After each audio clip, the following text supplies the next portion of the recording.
कि मेरे मित्र railway group D की वैकेंसी 1 लाख पदों पे आना, ये सिर्फ नोटिफिकेशन के मालिक हैं, ये सिर्फ आपको पर्ची देने के मालिक हैं। रेलवे अपने ग्रुप डी के वैकेंसी के लिए सिलेबस में जो चीजें कहती है उस पे हम लोग गौर नहीं करते हैं, और मेरे मित्र वही बात हो जाती है कि सर अब पछतावत होत क्या जब चिड़िया चुग गई खेत। जय हिंद दोस्तों, स्वागत है आप सभी का आपके अपने परिवार द लॉजिकल साइंस में। मैं हूं आलोक सिंह आतिश और उम्मीद करते हैं आप सभी अच्छे होंगे।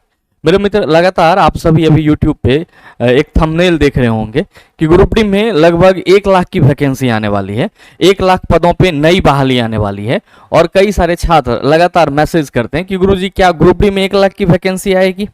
तो मेरे मित्र ये जो क्यूरियोसिटी छात्रों के मन में है, तो आप सभी से यहाँ पे मैं थोड़ा सा रूबरू होना चाहूंगा इस क्यूरियोसिटी को लेकर के कि अगर आप सभी एक्टिव स्टूडेंट हैं तो जिस तरह से आपको एनुअल कैलेंडर मिली है रेलवे का, क्या उस तरह से रेलवे का काम हो रहा है? आप सभी देख पा रहे हैं? आपकी एएलपी की एग्जाम का जो शेड्यूल था वो कब था? तो आप कहेंगे गुरुजी जून से अगस्त के बीच में स्टार्ट होने वाला था, लेकिन अभी तक कोई था पता नहीं है। और मेरे मित्र जो आपको एग्जाम के लिए कैलेंडर दी गई थी सर, उसमें कहा गया था कि जनवरी से मार्च में एएलपी, अप्रैल से जून में टेक्नीशियन, जुलाई से सितंबर में आपका एनटीपीसी जूनियर इंजीनियर पैरामेडिकल। तो जूनियर इंजीनियर की वैकेंसी आपको देखने को मिली। अब एग्जाम का कोई था पता नहीं है, सिर्फ जो नोटिफिकेशन दिया गया था उसमें आपको सर अलग अलग तरह के क्राइटेरिया ला करके आपको सिर्फ एक खाना बदोश तरीके से सर चीजों का खाना पूर्ति किया जा रहा।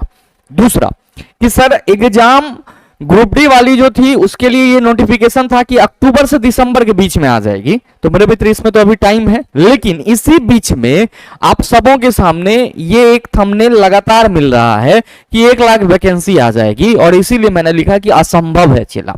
आप कहोगे गुरुजी ऐसे काहे बोल रहे हैं? ऐसे इसलिए बोल रहे हैं क्योंकि अगर आप थोड़ा भी एक्टिव स्टूडेंट होंगे तो मेरे मित्र आप सभी जो अभी तक की वैकेंसी आपको देखने को मिली है उसमें रिक्तियों की संख्या से वाकिफ होंगे। और अब आपका वो पहले वाला रेलवे नहीं रहा जो लिबिर लिबिर करता था, अब इनको चाहिए फुल इज्जत। और ये इज्जत कैसे मिलेगा इनको? तो सर वैकेंसी कम करके। आप सभी ने एएलपी की वैकेंसी के लिए इतना सर फोड़ा, लेकिन बदले में क्या मिला? तो सर किसी का हाथ टूटा, किसी का पैर टूटा, किसी का कुछ हुआ, किसी का कुछ हुआ। और जब समय निकल गया तो वैकेंसी बढ़ा करके 18,000 कर दी गई। टेक्नीशियन की वैकेंसी के लिए सर कितने सारे छात्र वंचित रह गए होंगे ये सोचकर कि वैकेंसी कम है तो हम फॉर्म नहीं डालेंगे, लेकिन बाद में क्या हुआ कि सर बढ़ के 14,000 हो गया। खैर उसमें तो आपको मौका दिया जाएगा, लेकिन मेरे मित्र जो एक लय होती है तैयारी करने की या फिर एक लय होती है अपने लक्ष्य तक पहुंचने की, कहीं ना कहीं रेलवे अपने स्टूडेंट्स का मोनोपोली स्टार्टिंग में ही तोड़ देता है कि वैकेंसी की संख्या इतनी कम कर देती है कि आप आगे के लिए कुछ डिसीजन ही नहीं ले पाओगे।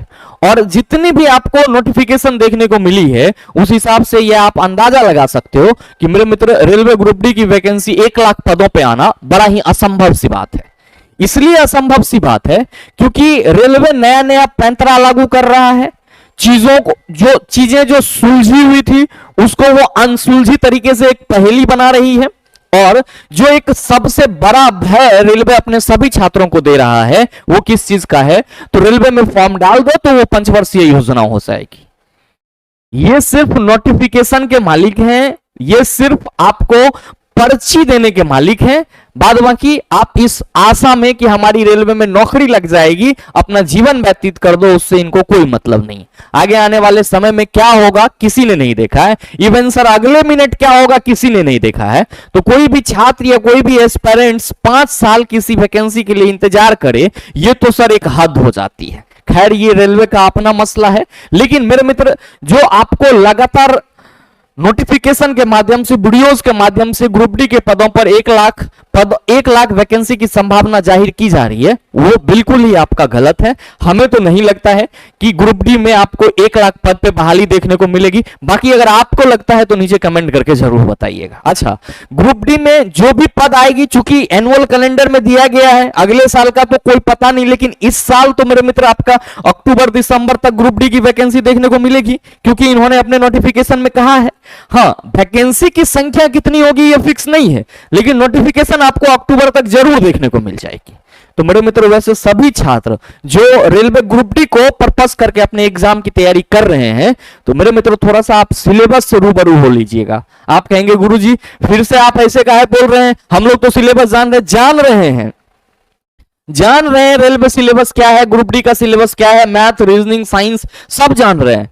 लेकिन मेरे मित्र उसका जो की नोट है, रेलवे अपने ग्रुप डी के वैकेंसी के लिए सिलेबस में जो चीजें कहती है उस पे हम लोग गौर नहीं करते हैं। और मेरे मित्र वही बात हो जाती है कि सर अब पछतावत होत क्या जब चिड़िया चुग गई खेत। एग्जाम में जब क्वेश्चन से मुलाकात होती है तो फिर एक ही मन से सवाल निकलता है कि रेलवे ने बहुत गलत किया हमारे साथ।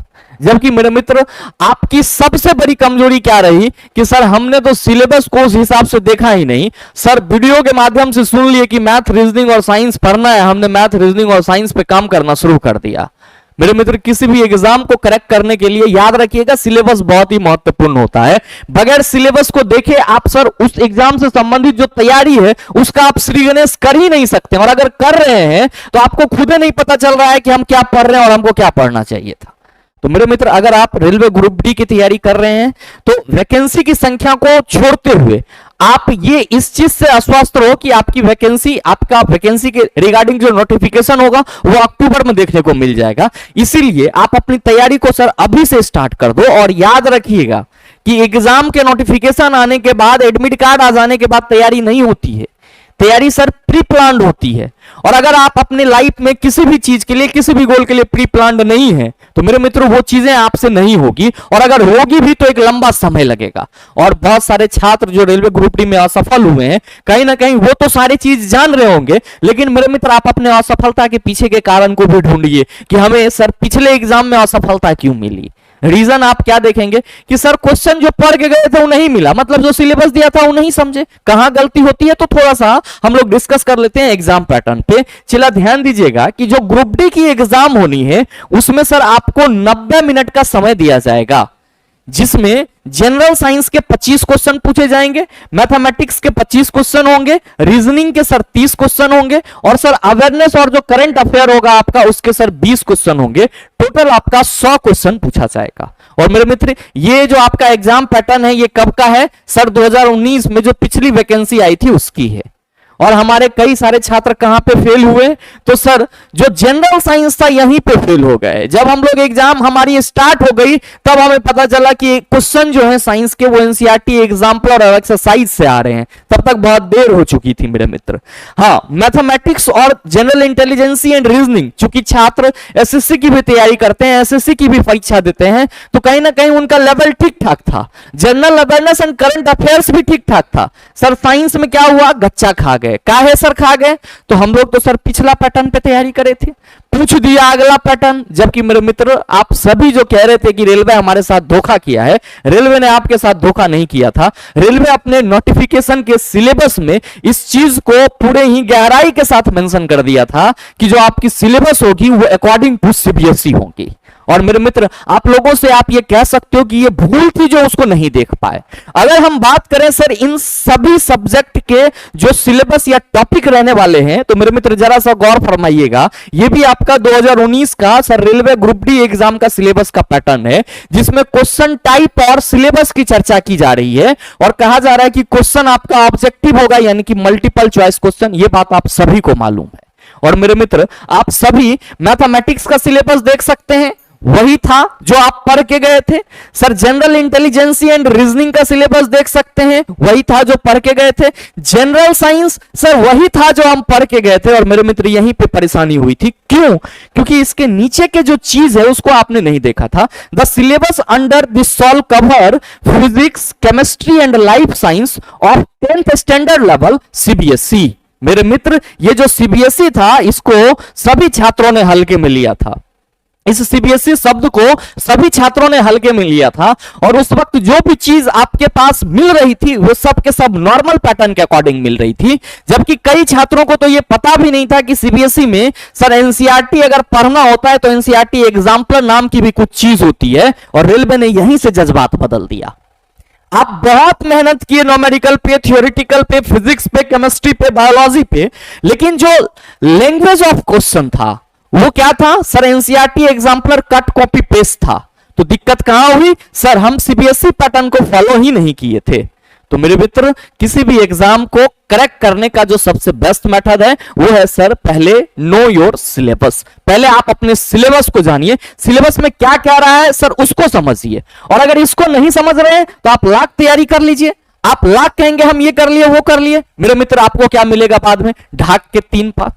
इसीलिए मेरे भाई, सिलेबस आप सभी जरूर गौर फरमाएं। चाहे आप मैथमेटिक्स की तैयारी कर रहे हो, जनरल इंटेलिजेंसी और रीजनिंग की तैयारी कर रहे हो, या फिर जनरल साइंस की तैयारी कर रहे हो, या फिर जनरल अवेयरनेस और करंट अफेयर की तैयारी कर रहे हो, आपको जो कुछ भी करनी है मेरे मित्र इसी के अकॉर्डिंग करनी है। जो कुछ भी करनी है इसी के अकॉर्डिंग करनी है।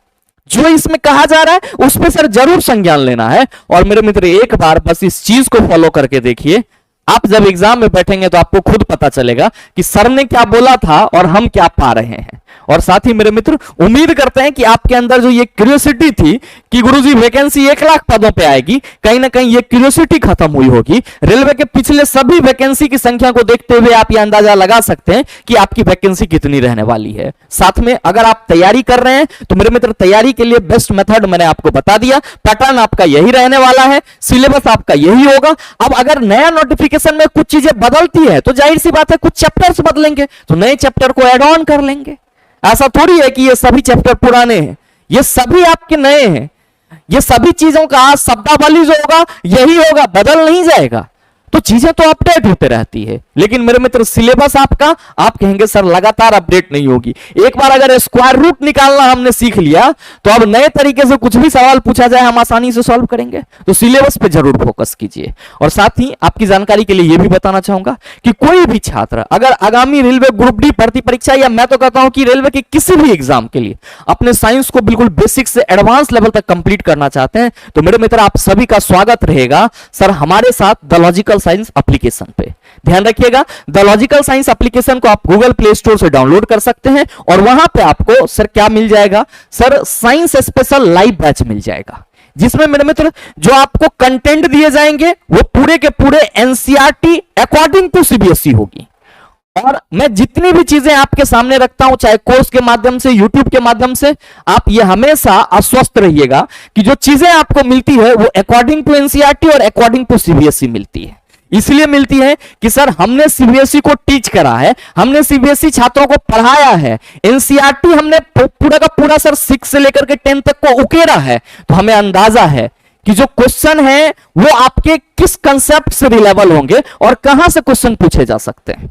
तो मेरे मित्र, आप हमारे साथ कंटेंट में एनसीईआरटी और सीबीएसई का बिल्कुल भी फिक्र न करना, बस हम इस बात की गारंटी देंगे। बाद बाकी मेरे मित्र, अगर आप बेसिक से एडवांस लेवल तक तीनों ही पोर्शन को कंप्लीट करना चाहते हो तो आप सभी का पहले भी स्वागत था, आज भी रहेगा और आगे भी रहेगा सर इस साइंस स्पेशल लाइव बैच में। ध्यान में रखिएगा, ये बैच आप रेलवे की किसी भी परीक्षा की तैयारी कर रहे हो आपके लिए रामबाण होगा। चाहे आप टेक्नीशियन ग्रेड 3 के लिए तैयारी कर रहे हो, एसआई और कांस्टेबल, या फिर ग्रुप डी, या फिर एनटीपीसी, या फिर जेई, मेरे मित्र सारे एग्जाम के लिए रामबाण रहेगा।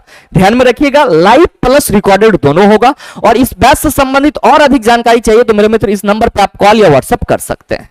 और साथ ही उम्मीद करते हैं ये वीडियो आप सबों को अच्छा लगा होगा। अगर आपको वीडियो अच्छा लगा तो वीडियो को लाइक कीजिएगा, ज्यादा से ज्यादा अपने दोस्तों के साथ शेयर कीजिएगा। और हाँ, अगर आप चैनल पे नए हैं तो सब्सक्राइब करके बेल आइकन दबा लीजिएगा, ताकि इस तरह के एग्जाम रेलेवेंट वीडियो का नोटिफिकेशन सबसे पहले आपके पास पहुंचे और आप उसको सबसे पहले देख पाओ। मिलते हैं फिर अगले वीडियो में, तब तक के लिए best of luck. Thank you, have a nice day.